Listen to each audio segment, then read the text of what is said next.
తాను ఏం చెప్పాడు, ఎన్నికలు అయిపోయి ఇవాళ 2 సంవత్సరాలు అయిపోయింది.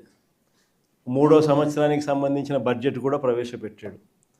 మామూలుగా ప్రతి ప్రభుత్వము కూడా 5 బడ్జెట్లు ప్రవేశపెట్టే అవకాశం ప్రజలు ఇస్తారు.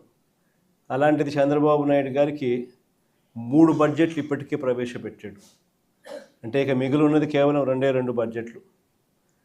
ఈ 3 బడ్జెట్లు తాను ప్రవేశపెట్టిన పరిస్థితుల మధ్య చంద్రబాబు నాయుడు గారి ఈ 2 సంవత్సరాల పరిపాలన కూడా ఒకసారి పూర్తి చేసిన పరిస్థితుల మధ్య 3వ బడ్జెట్లో కూడా అదే రకమైన మోసాలు చేస్తూ ఉన్న పరిస్థితుల మధ్య ఒక్కసారి రాష్ట్రాన్ని గమనిస్తే, చంద్రబాబు నాయుడు గారి పరిపాలన గమనిస్తే ఈరోజు మనకు కనిపించేటివి ఏమిటి అని అంటే, సూపర్ 6లు అన్నాడు, సూపర్ 7లు అన్నాడు. ఎన్నికలకు ముందు ఇంటింటికి వెళ్ళి ప్రతి ఇంటికి బాండ్లు ఇచ్చినాడు. ఆ బాండ్ల మీద పవన్ కళ్యాణ్ గారి సంతకము, ఈయన సంతకము, ఇద్దరు సంతకాలు పెట్టిన బాండ్లు ఇచ్చినారు. త్రికరణ శుద్ధితో మేమిద్దరం కలిసి ప్రమాణం చేస్తూ ఉన్నాము, జూన్ 2024 నుంచి మీ ప్రతి ఇంటికి ఇవన్నీ వస్తాయి అని చెప్పి ఏకంగా బాండ్లు ఇచ్చినాడు. అలాంటి బాండ్లు ఇచ్చి సూపర్ 6లు, సూపర్ 7లు అని చెప్పి ఇవాళ అవన్నీ కూడా పూర్తిగా మోసాలుగానే మిగిలిపోయిన పరిస్థితుల మధ్య ఈరోజు మనం చంద్రబాబు నాయుడు గారి పరిపాలనలో మనం చూస్తూ ఉన్నాం.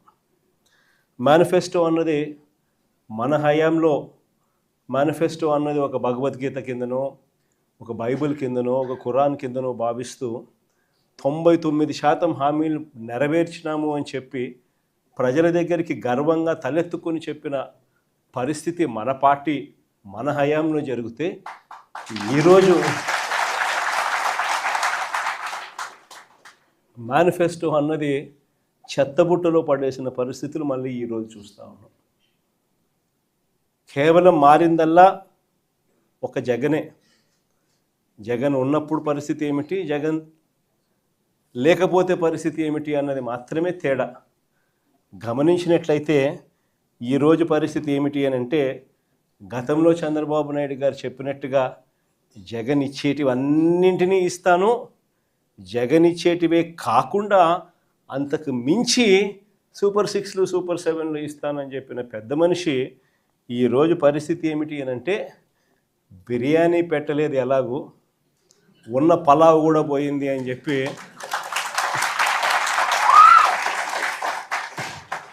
ఈరోజు ప్రతి ఇంట్లో కూడా చర్చ ఇదే మాదిరిగానే జరుగుతూ ఉంది. ఒకవైపునేమో సూపర్ 6లు, సూపర్ 7లు మోసాలుగానే మిగిలిపోయిన పరిస్థితులు, మరోవైపున మన పథకాలన్నీ కూడా రద్దయిపోయి ఈరోజు పూర్తిగా చిన్నాభిన్నమైపోయిన పరిస్థితుల మధ్య గ్రామీణ ఆర్థిక వ్యవస్థ ఈరోజు కనిపిస్తూ ఉంది. విద్య, వైద్యం, వ్యవసాయం, సుపరిపాలన, లా అండ్ ఆర్డర్, సంక్షేమం, అభివృద్ధి ఇవన్నీ కూడా ఈరోజు తిరోగమనంలోనే కనిపిస్తూ ఉన్నాయి. ఎక్కడా కూడా ఫలాని మంచి చేశాము అని చెప్పే పరిస్థితి పోయి ఈరోజు ఎక్కడ చూసినా కూడా తిరోగమనమే కనిపిస్తుంది. ఇంకో ఆశ్చర్యకరమైన విషయం ఏమిటో తెలుసా? మన 5 సంవత్సరాల కాలంలో మనం 3,31,000 కోట్లు మనం అప్పులు మనం చేస్తే, ఆ 3,31,000 కోట్లలో 2,73,000 కోట్లు నేరుగా మీ జగన్ బటన్లు నొక్కడం, నా అక్క చెల్లెమ్మల కుటుంబాల ఖాతాల్లోకి నేరుగా డబ్బులు వెళ్ళిపోవడం చూశాం.